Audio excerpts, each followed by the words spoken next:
Our club takes pleasure in attracting a stellar list of speakers that address today's most relevant issues. The club's place as a refuge for rich discussion and networking has never wavered after 123 seasons. We are dedicated to encouraging debate on the issues that matter to this city, this province, and this country. The Canadian Club is one of the most important podiums anywhere in the world that a Canadian can speak to, tell Canadians what it is that they think, develop those thoughts. And so I want to thank you for that very, very much. Please join me in thanking our esteemed panelists today. Through our programs and events, including our youth and young leaders programs, our diversity partnerships, our joint events, and our media and social media opportunities, we offer you access to dynamic political, social, and business figures from abroad and right here at home. The platform from which the eloquence of Canada has flowed all of that time, whether it be business, education, politics, sports, arts, and culture. If someone wants to say something to Canadians about this country and about the future of this country, this is the venue you choose. Hello, everyone. Thanks for joining us today. My name is David Simmons. I'm President-elect of the Canadian Club of Toronto. Today, we partnered with the Churchill Society for the Advancement of Parliamentary Democracy to honor one of Canada's finest politicians with their 37th Annual Award of Excellence. Before we dive in today, here's some information about how you can participate. The click here to switch stream button helps if you find that your internet is slow. The video quality may decrease, but the audio quality will remain strong. The Request Help button, located at the bottom right of your screen, is for technical support. I want to extend a personal thank you to today's event sponsors, Omer's Infrastructure and Tenyo Evangelista, former director of the Canadian Club of Toronto, and Gordon Kaiser Arbitration and Settlement Council, also a longstanding director of the Churchill Society. The Canadian Club is a nonprofit, and we've been gathering people together for 124 years. It's because of our sponsors that we're able to do that. We're grateful for your support of today's discussion. We're also pleased to partner with the Churchill Society for the Advancement of Parliamentary Democracy. The Churchill Society honors the life and legacy of Churchill by having a positive impact on the health of Canadian democracy through education, discussion, and debate. We're honored to be joined by their recipient, the Honourable Ralph Goodale, this year's winner of the Award of Excellence in the cause of parliamentary democracy. After offering remarks, Ralph will sit down for a discussion with none other than David Hurley.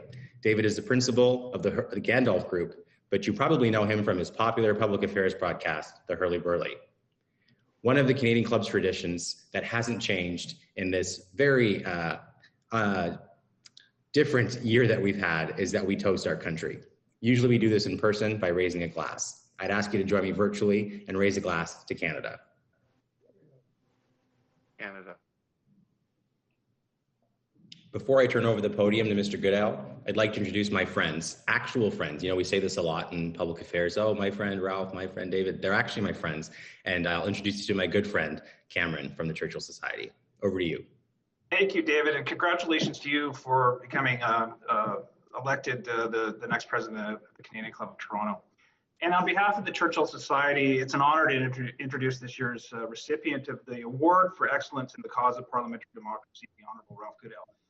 As David mentioned, our purpose as a society is to advance the knowledge in Canada of parliamentary democracy through, among other things, the granting of awards to individuals who have demonstrated excellence in this cause. The first award recipient was another long-serving Western MP and from my hometown of Winnipeg, Stanley Knowles. And I think we can all agree, one of the most highly respected Canadian parliamentarians of our time.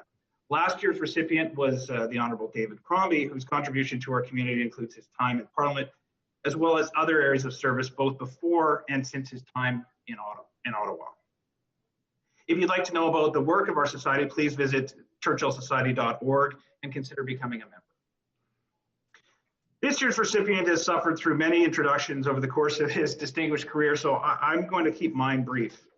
But it's not a stretch to say that today's award rightfully places Ralph Goodale among Canadian political titans.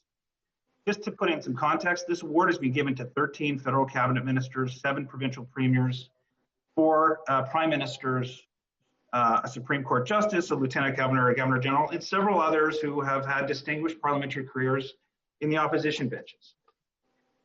After graduating as a gold medalist in his law school class at the University of Saskatchewan, Mr. Goodale was first elected in 1974 at the age of 24. And this would be the first of 9 terms he would serve in Ottawa. In 1981, he then became leader of the Saskatchewan Liberal Party and served in the provincial legislature for 2 years. He then returned to the House of Commons in 1993 as the MP for Wisconsin and has held 6 cabinet portfolios. Agriculture and agri-food, natural resources. He was government house leader. He was Minister of Public Works and Government Services. He was Minister of Finance, where he delivered 2 consecutive balanced budgets, and he was Minister of Public Safety and Emergency Preparedness. Ralph, our society is dedicated to the proposition that we cannot take democratic institutions for granted, that we must be vigilant in reminding people of how fortunate we are to have a Westminster model of parliamentary democracy and to celebrate the caliber of the people who have been a part of our public life. You've been a part of Parliament, Ralph, and the parliamentary tradition for over 3 decades. You're a believer in our traditions and you practice public service with the highest levels of integrity. Today, we take our hats off to you. This is a richly deserved honor. And I can speak for all of us joining today that we would all do well to learn from and live up to the standard of excellence that you've set for us all. And with that, ladies and gentlemen, the Honourable Ralph Goodale, the 37th recipient of the Churchill Society's Award for Excellence in the Cause of Parliamentary Democracy. Congratulations, Ralph. This will be in the mail to you with dispatch. Well, thank you very, very much, both to you, Cameron, and to David. Thank you for this award. Thank you for the event today to celebrate the award. I appreciate both the Churchill Society and the Canadian Club very much. We're living through the year 2020, which most of us will remember as the year from hell. It's been a tough one, but this award today is a very pleasant, bright spot in the midst of what has otherwise been a pretty dismal season, and I thank you. It is a great honor to join a category of people interested in Parliament that range all the way from Stanley Knowles, whom I had the privilege to know personally, to David Crombie, and 35 others in between. Thank you very much. When I was just a young boy, I remember my grandparents' home on Elphinstone Street here in Regina, where my grandpa Goodale kept a bookcase, and in that bookcase, he was an immigrant to Canada from the UK, and inside that bookcase were 8 books that he highly treasured. They were all written by Sir Winston Churchill, most of them dealing with the saga of the Second World War. And I was absolutely fascinated by those books. I was only probably 9 or 10 years old when they first came to my attention, and a bit heavy reading for a kid of that age, but I found them absolutely intriguing. To use some of the words out of this book, which is Roy Jenkins' massive biography about Churchill, begins this way in the inside cover. Winston Churchill is an icon of modern history, but even though he was at the forefront of the political scene for almost 60 years, he might be remembered only as a minor player in the drama of British government, had it not been for World War II. Well, that's quite a caveat to attach. No doubt Churchill was an imperialist, and he demonstrated some of the rather nasty characteristics of imperialism. But for 6 crucial years, he was the world's most important bulwark against Nazi tyranny. And for much of that time, he stood alone and he stood unarmed, except for his incredible ability to use the English language to motivate people, to inspire people, to show leadership and determination at a very critical time in the history of the world. And he used Parliament as a powerful communications tool, the central institution of British democracy. In his day, of course, there were few other alternatives for politics or for public policy outside of Parliament. The House of Commons was the center of everything. Today, of course, Parliament is televised, and because of that, I think it's morphed into a bit of a soap opera that has somewhat diminished its seriousness and its gravitas. And of course, Parliament has to compete now with soap operas and those many others in the multi-channel universe, and far beyond that universe now with social media and the ubiquitous mobile devices of absolutely infinite variety. So Parliament has a lot of competition for being as central and as prominent as it was back in Churchill's day. The COVID pandemic has forced parliamentarians to rethink how Parliament functions in an era of social distancing. Brand new technology has been introduced over the course of the last 6 or 8 months. Technology is now being utilized for parliamentary purposes that were absolutely unimaginable just, say, 6 or 8 months ago. I guess they say necessity is the mother of invention. And let's hope that this turns out to be a positive development. One good thing, because of technology and because people are socially distanced and speaking to each other, not face to face in the same room, but with a little bit of technology in between, there's a lot less heckling than there used to be. And that, for one thing, is an improvement. Let's hope the Parliament of Canada makes use of this COVID interregnum to reinvent itself in some new and constructive ways, so it can bolster its productivity, so it can restore its dignity and decorum, and demonstrate its relevance to things that actually makes the lives of Canadians better. And all of that depends fundamentally on the people who are in Parliament, and will they treat each other with ultimate respect. And I think that was Churchill's fundamental characteristics. He could eviscerate his opposition with an anecdote or a stare or a growl, but he always respected the institution. And let's hope that we do the same and never take it for granted. Thank you very much.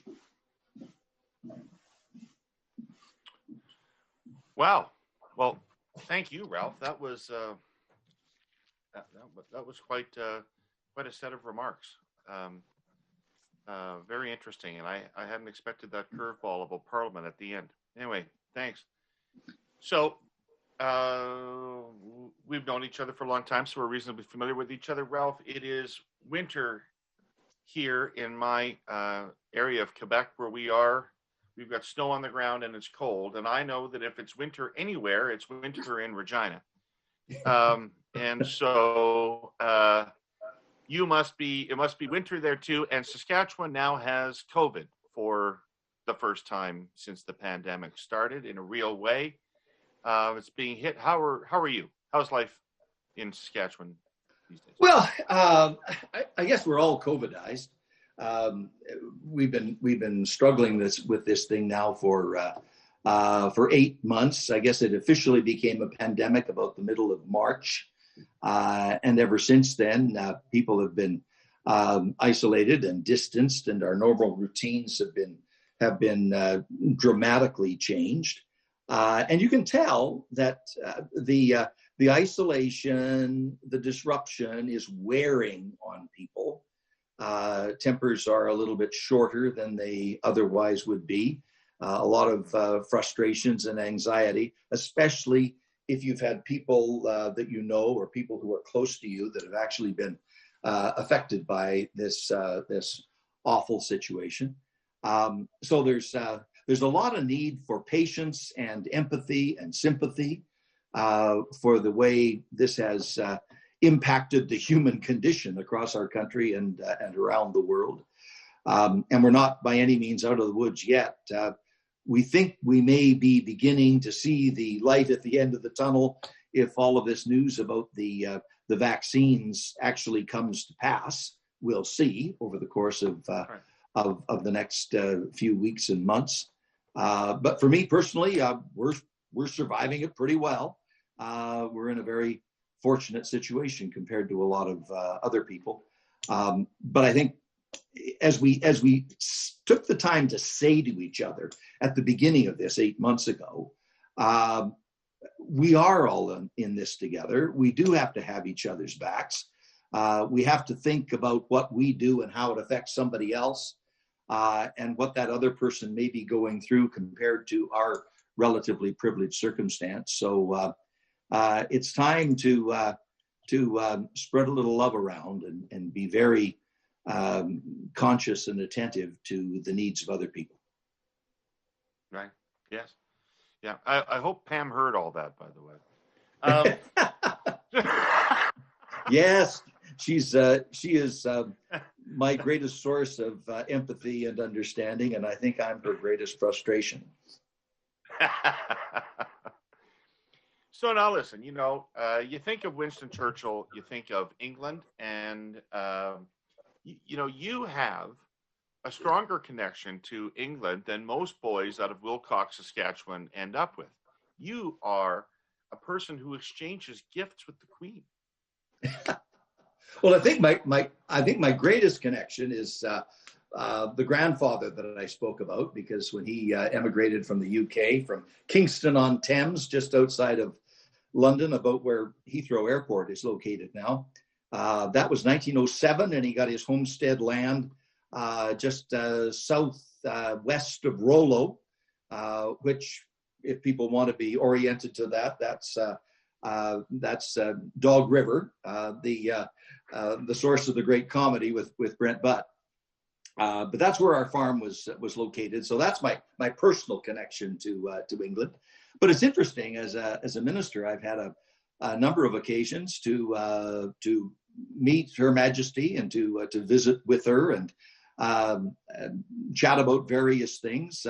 One time, when I was a cabinet minister of finance, actually, in 2005, she paid an official visit to Saskatchewan on the occasion of Saskatchewan's 100th anniversary of entering Confederation.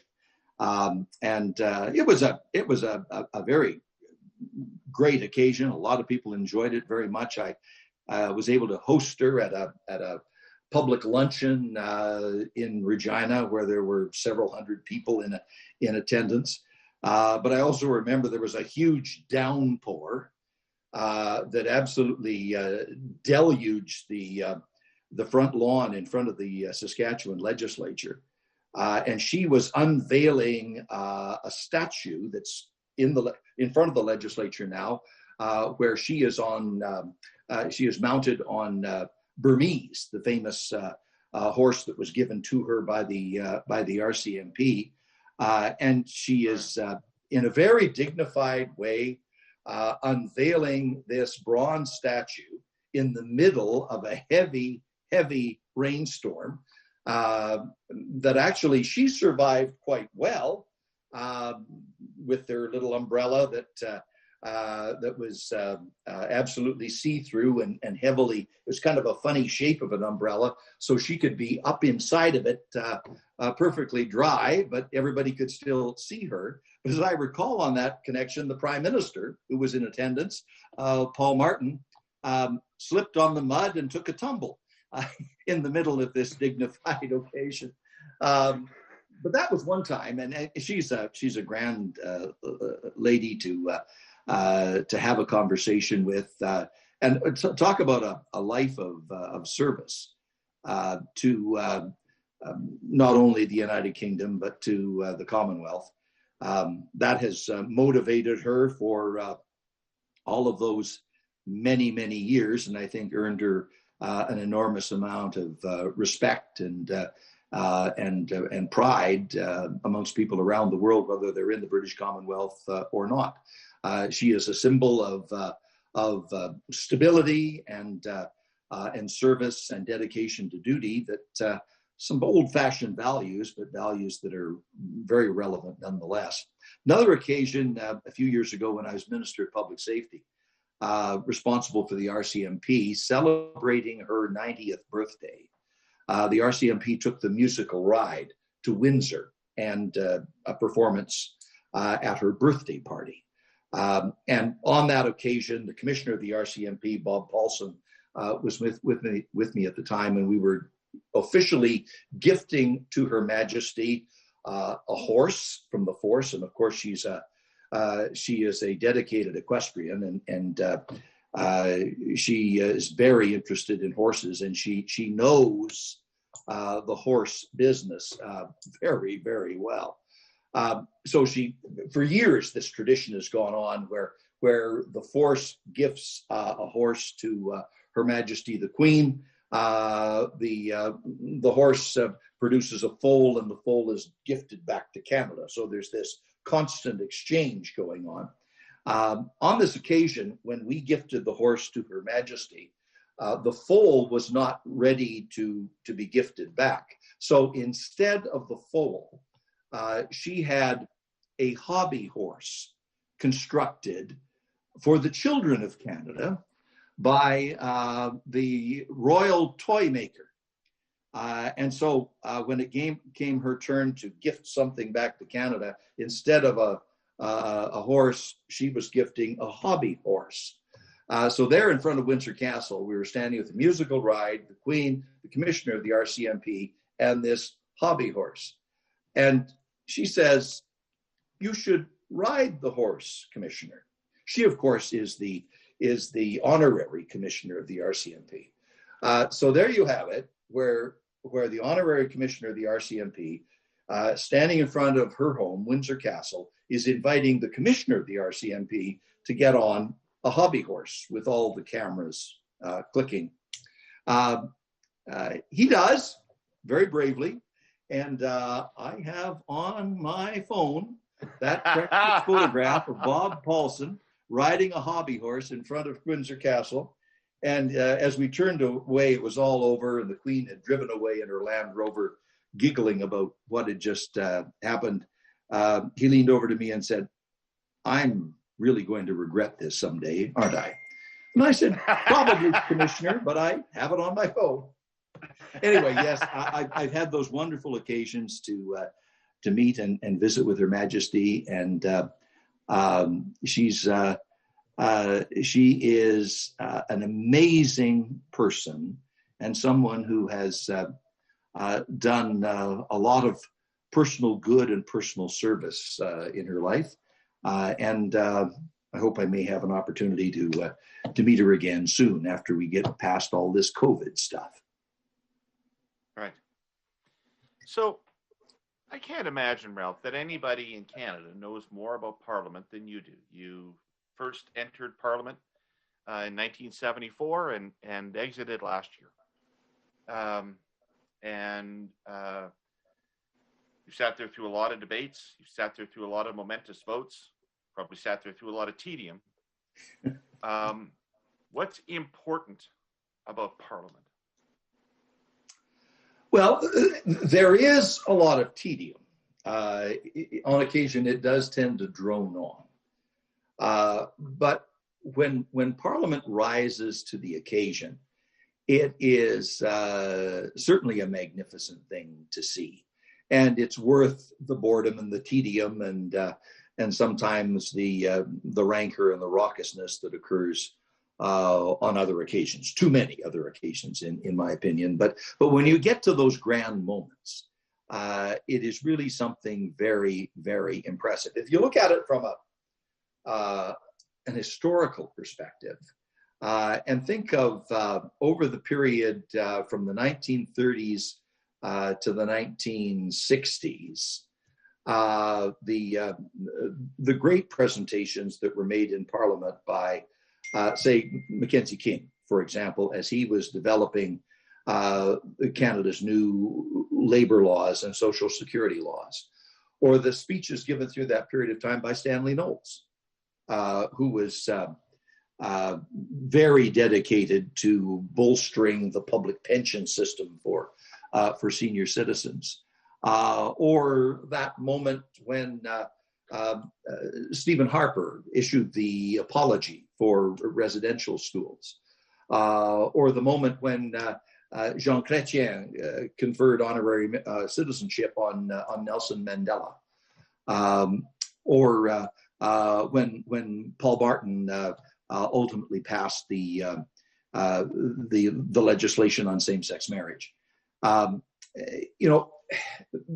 Those were history-turning moments, and Parliament was right at the center of the action. And people get frustrated with the institution and how it does on occasion tend to drone on and not be productive, and is far too often not as respectful as it ought to be. But the great moments, I think, are worth the wait. And all of us who believe in the institution and want it to be better in the future need to turn our minds to how we can minimize the trivia and the destructive stuff that happens in Parliament, the character assassination, name calling, accusatory stuff, and spend more time on the important things that matter, being relevant to people's lives and doing so in a respectful way. You can oppose. I mean, Churchill, for heaven's sakes, he could eviscerate people with an anecdote, but it was all done in a very high caliber and respectful manner, and that's the quality. Never take it for granted, and add a bigger measure of respect, and be patient with the institution. You and I have both spent a lot of time in our lives listening to our old friend John Turner talk to us about the importance of Parliament. And one of the things he would talk about that has not been part of my life experience were the debates in Parliament. I mean, all I've ever really been aware of is question period and then the passage of bills. But the way he talked about it, it was as if Parliament once was the deliberative body where the great debates of the nation were hashed out and where consensus in the country was forged through debate in Parliament. Has that been happening and I've been missing it, or is that a relic of a different age? I think, David, that technology has had a real impact on that. I can actually remember, it's a brief period, but I can remember being in Parliament before television arrived. That takes you back to another century. Not before television was invented. Not before television was invented, but before it arrived in Parliament. Yeah, it was invented close to 1950, but it arrived in Parliament in the mid-70s. Radio had been there. Radio was in the Saskatchewan legislature back in the 1940s, I think, certainly in the 50s. Remember the Chris Higginbotham broadcasts from the press gallery in the Saskatchewan legislature? But television changed the nature of the place, and it became a television studio for news clips to be carried that night. So people began to search for those hot button quotations, maybe only 6 or 7 seconds long, but it would get you on the national news, particularly if it was particularly provocative or nasty or naughty. And I think since then, the sort of the mid-70s, that has tended to preoccupy the focus, which is unfortunate. But there are still critically important debates that take place where people actually listen to each other and maybe change their minds in the course of a discussion because of the debate. It's not all pre-canned in advance, but sadly, those moments are pretty rare and far between. And I think if we're going to restore some of that impact and some of that gravitas, it depends on people bringing real quality into the discussion.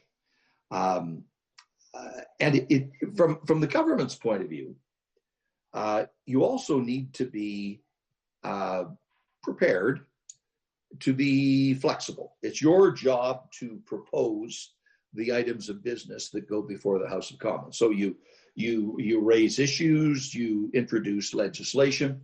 Very often, I think too often, governments say, okay, this is my legislation. I've got it written this way. Take it or leave it. We are going to defend every period and every comma that is in this document. It is perfect, and I won't entertain anybody else's point of view.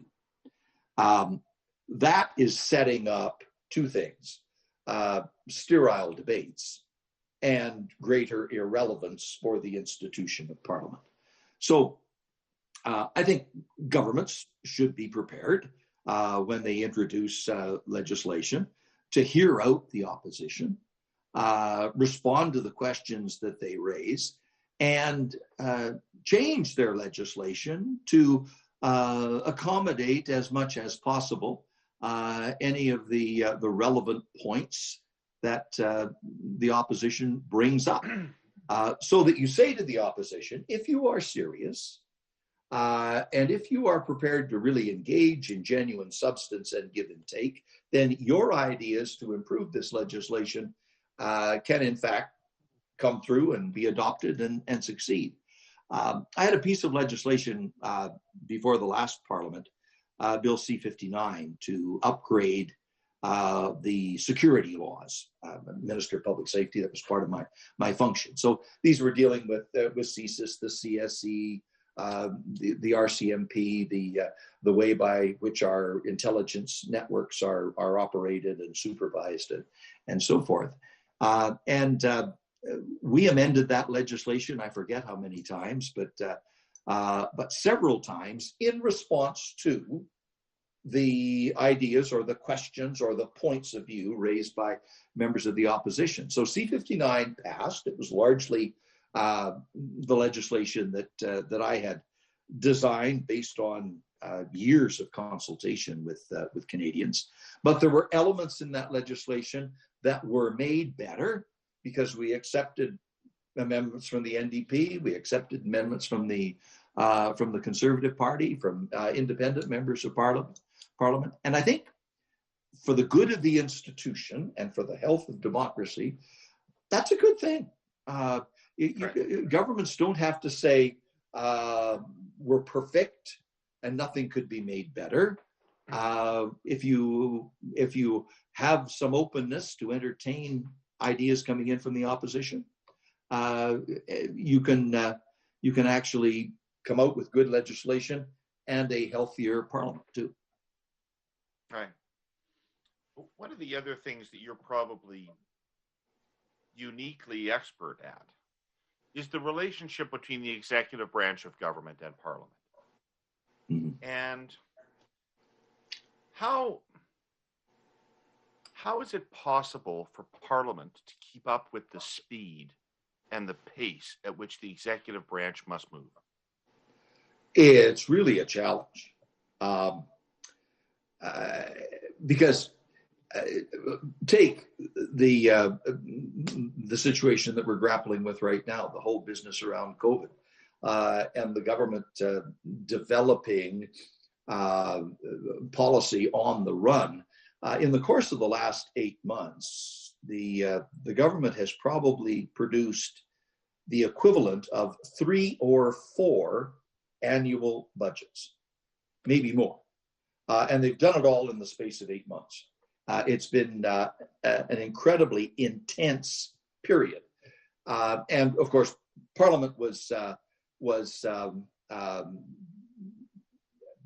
disabled for a portion of that time, simply because of the physical distancing requirements and so forth. That was a real challenge. I think technology can help.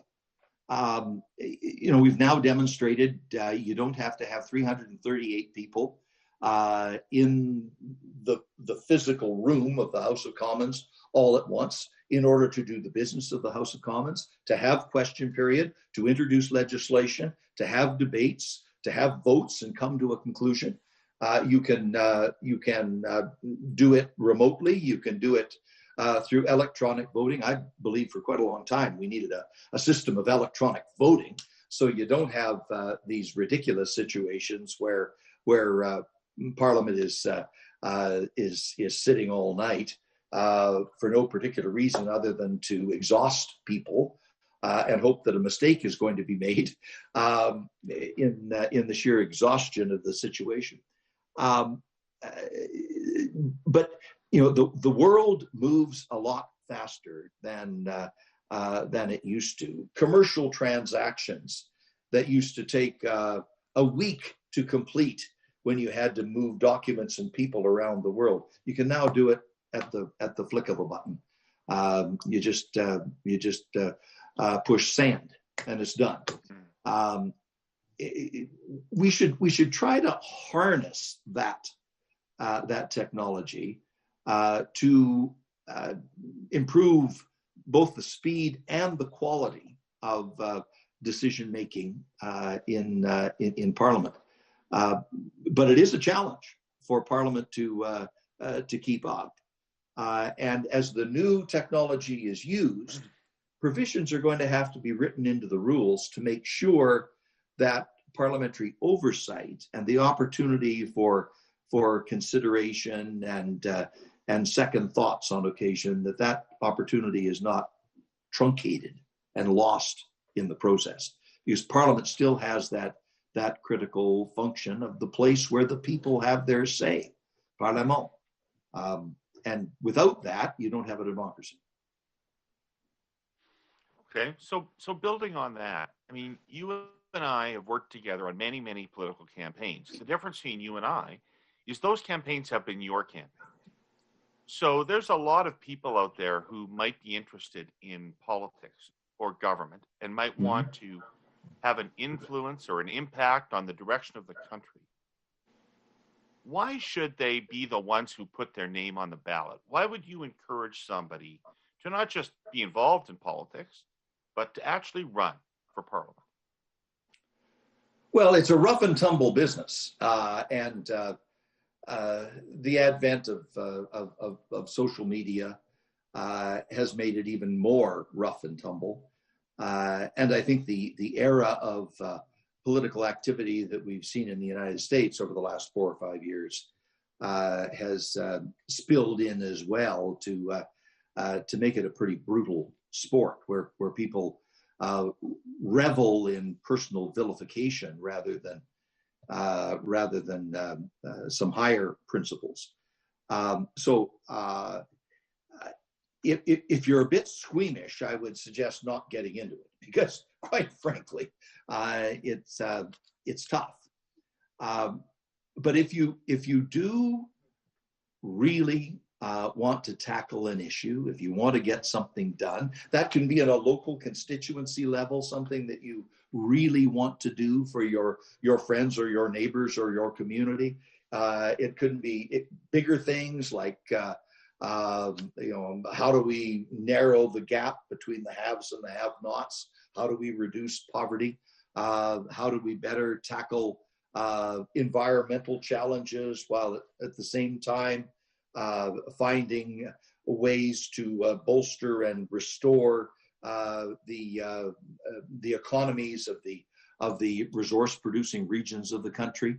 How do we contribute to Canadian unity? There may be a lot of things that motivate people,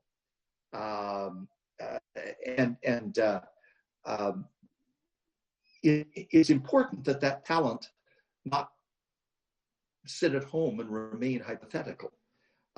So people do need to get involved in the political process and have the courage of their convictions and work really hard to achieve the objectives that they set for themselves. And one key bit of advice is build yourself a team.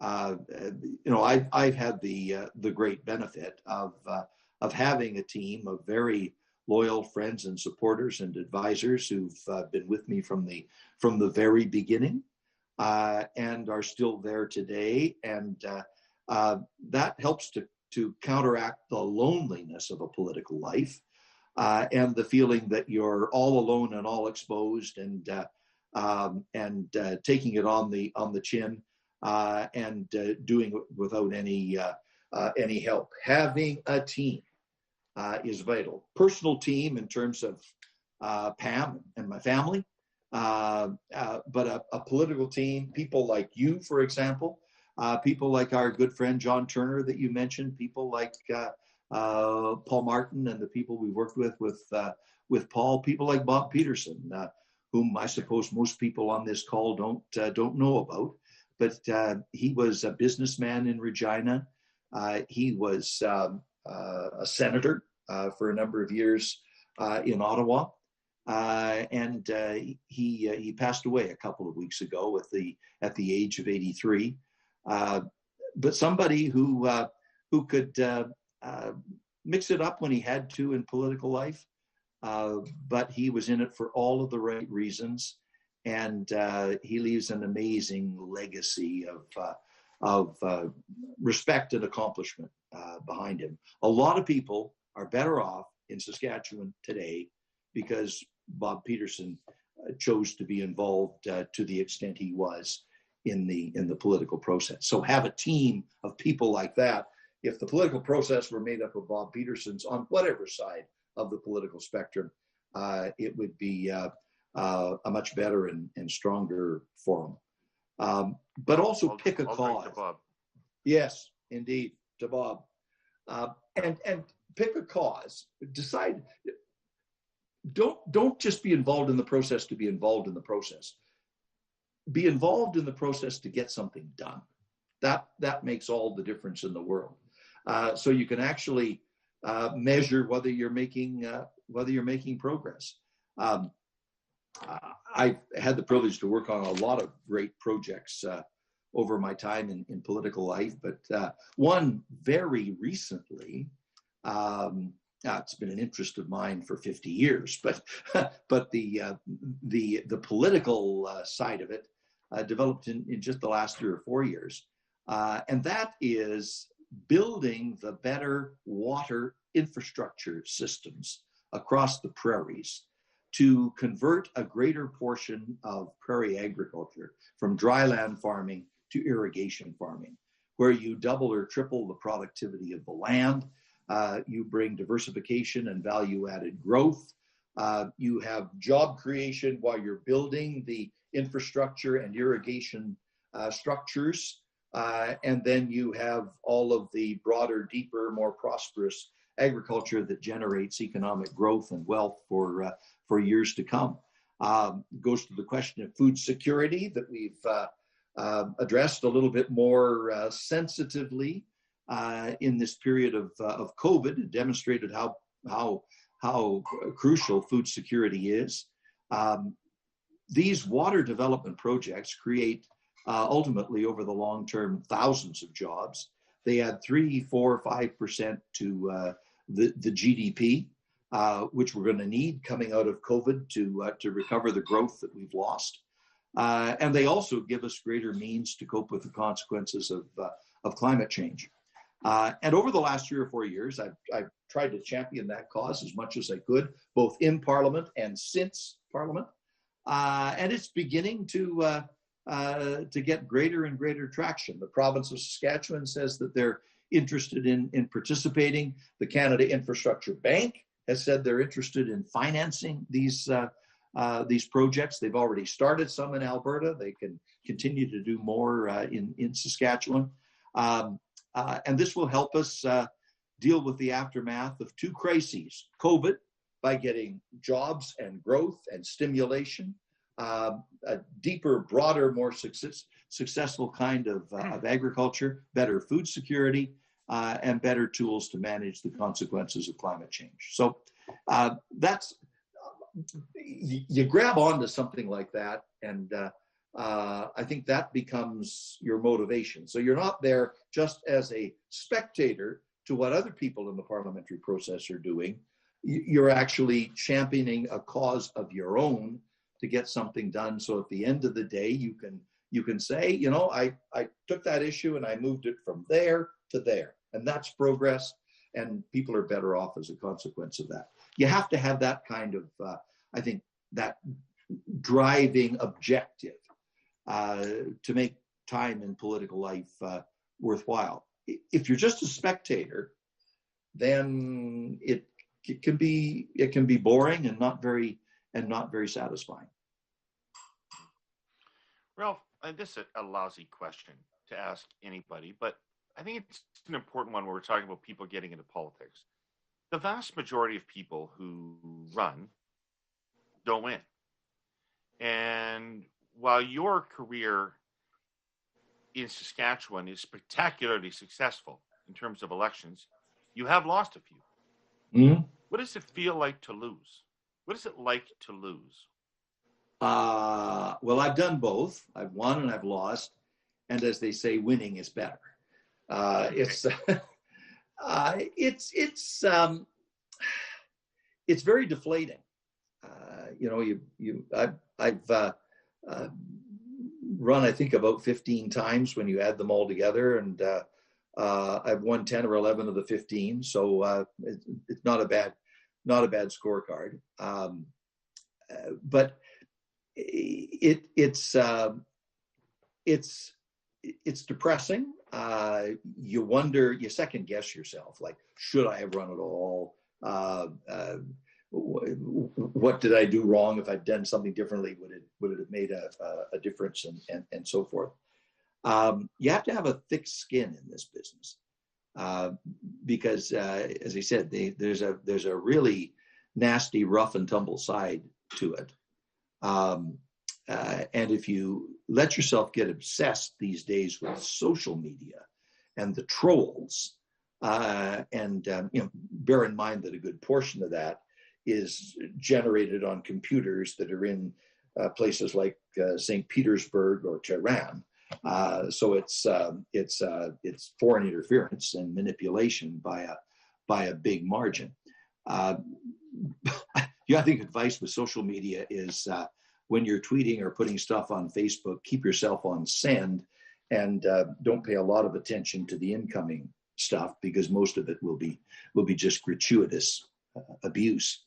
On the other hand, that kind of defeats the purpose of social media, where you can have bigger and more dynamic dialogues with a broader cross section of people. So it's a bit of a double-edged sword.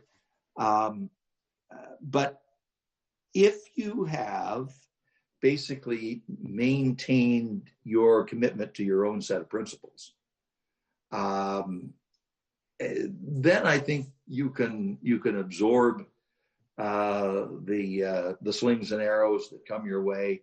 Keep it all in perspective, and don't become obsessed with the negatives. You need to have the tenacity to hang in there, and fortunately, that's when, for me, the team becomes really important. The people who have helped you succeed when you have, and have stood with you through the thick and the thin, whether those are personal in the sense of family, or more expansive in your circle of friends. That's really important in political life. There's a rare bird like Churchill who can be a bit of a loner and survive it all. almost revel in his singularity. But that's pretty rare in political life. Having a team and having that personal support system is really important to help you get through the tough times. Ralph, we're almost out of time, so I'm going to go from the ridiculously micro to the huge macro, and ask you just, because you had a lot of lens on what's going on around the world when you were in cabinet, and democracy feels like it's on the run right now, whether it is countries that are leaving democracy to become more authoritarian, or whether it is authoritarian forces or anti-democratic forces within established Western countries. There's disinformation that's involved in that. There is obviously significantly unhappy populations involved in that. What do you sense of the threat of that, and what ought we be doing to safeguard parliamentary democracy or democracy period? Well, it's a precious minority of the world that have the advantage of living under a democratic system. Most of the world does not. There's some form of totalitarian or abusive regime that doesn't function by democratic means. I think one of the hopeful things is the transition that is now underway in the United States. Hopefully, that will lead to a freshening and a deepening and a strengthening of American democracy and the way that it is practiced around the world, in the United States, and demonstrated around the world. That can change the tone a lot. And we'll see how this is going to unfold. It's not clear yet, but the signs over the course of the last few weeks have been encouraging. I think it's really important for democratic countries to not retrench and hunker down and hide during this period that we're in. You need to make democracy and the success of democracy visible and tangible. We need to work very hard to make our multilateral institutions that we learned about following the Second World War. We need to make those institutions strong and successful. Some of them may well have to change. Are they sort of the Bretton Woods financial tools that were developed after the Second World War? Are they still positioned to accomplish the kind of economic progress that the world would want to see? You and I know how much former Prime Minister Paul Martin believes in the G20 as an institution that could overcome some of the moribundness of the United Nations. How can we revitalize the United Nations as a more relevant institution? Taking an interest in multilateralism rather than retrenching just within our own little fiefdoms, that's going to be really critical. Not easy at all. But we have to make the world work. And COVID is going to make it that much more difficult.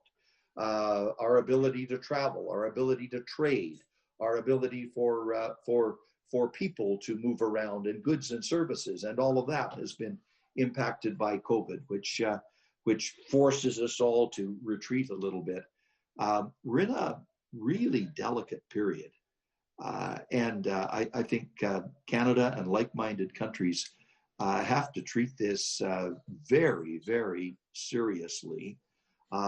in order to demonstrate that our way of governing ourselves is still valid. Yes, it can be improved. Yes, do we have to learn lessons? Yes, do we have to be better at it? But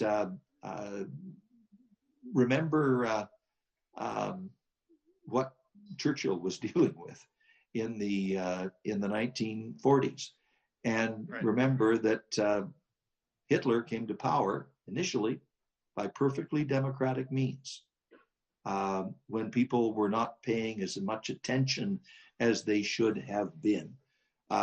Read that Churchill book, The Gathering Storm, and understand that we have to be alert to the threats to democracy, and we have to make our own personal commitment to make democracy work, and not undermine it or demean it. It comes down to the way people decide to live their lives and do things rather than just being spectators. I watched with alarm with the last few weeks in the United States, because it seemed like there were millions and millions of people who would rather have had the outcome of the election they wanted than a democracy. Yeah, that's true. That feels like a change to me. Yeah, and we really don't know yet the consequences of the last 4 years, where people at the very highest echelon seem to legitimize factors and forces that would undermine democracy. Now that the government at the top has changed, will that be able to correct what went on? Maybe, but not automatically and not instantly. This is going to be a gradual process, and the rest of the democratic world is going to have to help bring it along and encourage progress in the right direction. Great. Ralph, Mr. Goodale, Minister, all the things I've called you in my life. I think it's time for David Simmons to come on and thank you on behalf of the Canadian Club. Thank you, David, and thank you, Ralph. I think the thanks is for you both for this very wonderful discussion. As I sat here, I noticed the time passed quickly, given the topics you covered and the messages that you've left us with. Ralph, congratulations on this honor again. It's truly well-deserved. And David, thank you for guiding the conversation. We don't want to lose you in politics, but you definitely have a side hustle in journalism that seems to be going very well. I took two things away from your conversation today, Ralph. The first was that our institutions have power. And they have power because they often shape culture. And I think we know that culture gives meaning to us collectively and individually. And the examples you cited around your ability to bear witness in Parliament at very historical moments, I think is a reminder to us as Canadians, the power of that institution and how we should protect it. I think the second thing I was reminded of is, as I thought about the moments I remember you bearing witness in that Parliament, is that people matter. And that character matters in public leadership. And I think all of us watching today are reminded about your character and the leadership you've given us across the country and to the people of Saskatchewan. So thank you very much for that. We hope that you'll join us for our upcoming events as well. Tomorrow, Wednesday, November 25th, we'll have Canada's Commissioner of Competition, Matthew Boswell, who will speak to us about another important institution in Canada as we look to the recovery and to the future. And the day after, on Thursday, we'll host the Honourable Peter Bethenfolly, Ontario's Treasury Board President and the Minister responsible for digital and data transformation, as he'll speak to us again about another important public institution.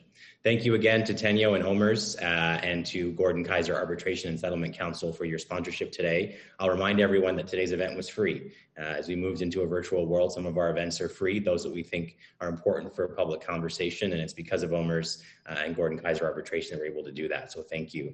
And thank you as well to our AV supplier, then Velkenberg Communications and livemeetings.ca for making today possible and bringing us all together from across the country. Please stay healthy, wear your mask, and stay safe. Thank you. Oliver. everyone. Thank you.